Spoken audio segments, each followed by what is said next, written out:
Hi, I'm Coleman Luck III, the producer of Patterns of Supernatural Phenomena, and I wanted to let you know what we have coming up for the show over the next few months. We have over 10 episodes written and ready for production, and 2 almost finished and ready for release. We also have dozens of ideas that we are currently researching and preparing to write. So we are planning to keep putting out episodes, and I'm excited about what we have ahead. One of the episodes that will debut in the next few weeks is on black-eyed kids, strange children that knock on your door and demand to be let in. On that note, I'd like to share with you a story from my own life. Was it a run-in with black-eyed kids? You be the judge. I'd been studying the occult for a long time when my encounter happened. When I was at Wheaton College, I was one of the only students granted permission to access the books in the now defunct Hidden Occult Library. It was kept in a giant, ominous cage in the middle of the empty attic of the Billy Graham Center. That was back in the early 90s.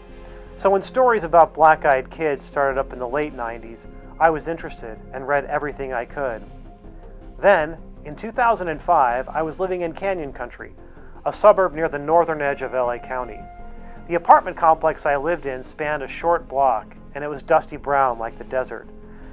It was a multi-ethnic melting pot with 2 pools that were filled with children during the summer months. My neighbors were friendly, and everyone I met was kind. I was a destitute writer, working as a bartender and server to make ends meet.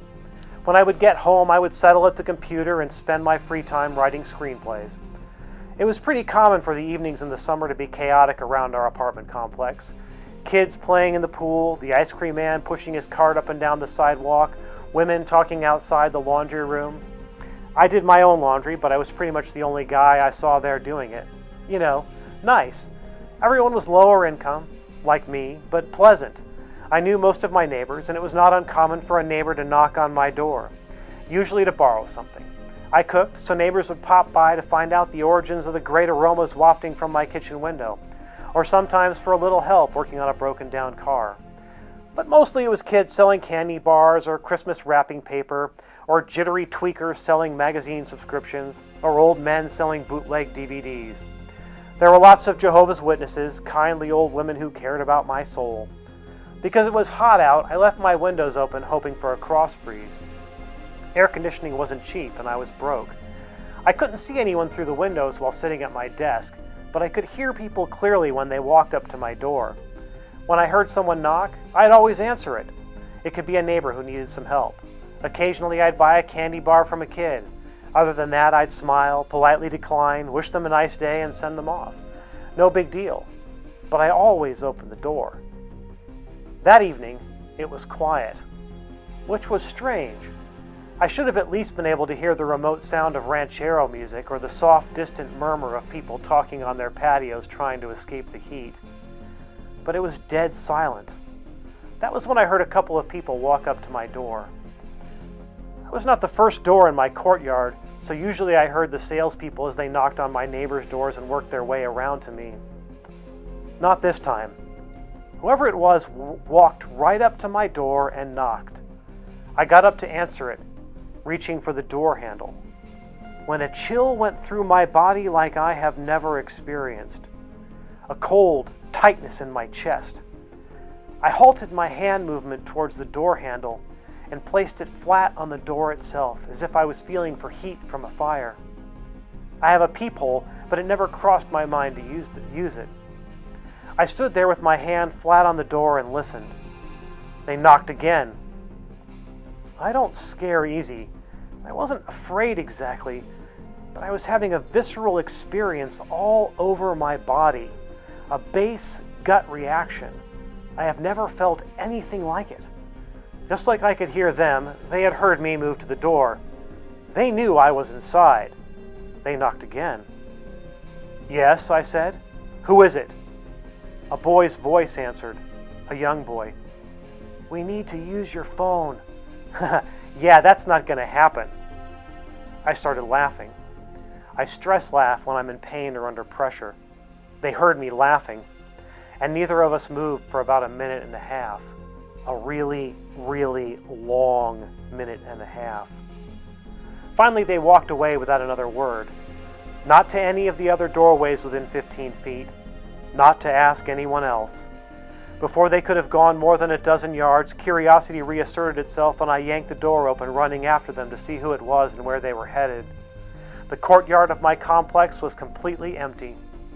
I ran out into the parking lot, into the street. No one was there. Afterwards, I thought the experience fit the stories about black-eyed kids, and I momentarily regretted not opening the door. But then I remembered that feeling, my skin crawling, and the certain knowledge in me at that moment that opening the door was not an option. So, what do you think? Let us know in the comments. Was it black-eyed kids? I will never know for sure. But stay tuned for our episode where we will find out what happened to people who did open their doors and let them in. And what else is coming up? We are going to get into near-death experiences in the next episode with 3 terrifying true stories. Then we dive into history with the miraculous story of Cabeza de Vaca, the conquistador who had a supernatural journey across the southern United States in the 1520s and 30s. Why has this true story been repressed by historians? We will find out. Things have been feeling a bit apocalyptic lately, so for a few episodes we're going to get a little biblical. Was there a prophecy 400 years before Christ that mathematically predicted his coming? What did Jesus say the actual signs of the end times would be, and are we in them? What does trance, hypnosis, and delusion have to do with it all? We have episodes coming up on each of these paranormal subjects. We also have a 3-part series on the Puritans and the Salem witch trials. I promise you, there are things about this historical episode you haven't heard. Cover-ups from secular and religious historians have obscured the frightening truth about what really happened. All this and much, much more is coming soon, so I hope you will stay tuned. Is there any subject you wish us to cover? Please leave them in the comments. We might do an episode on your suggestions. If you have any questions, leave them in the comments as well and we will respond. We do need your support. If you like our videos, please subscribe and share them with friends on your social media. We also have a Patreon page for Thorn Crown Studios and can receive donations on Buy Me a Coffee at TC Studios. All funds we get go 100% into this production and hopefully future ones as well. Thank you for watching Patterns of Supernatural Phenomena.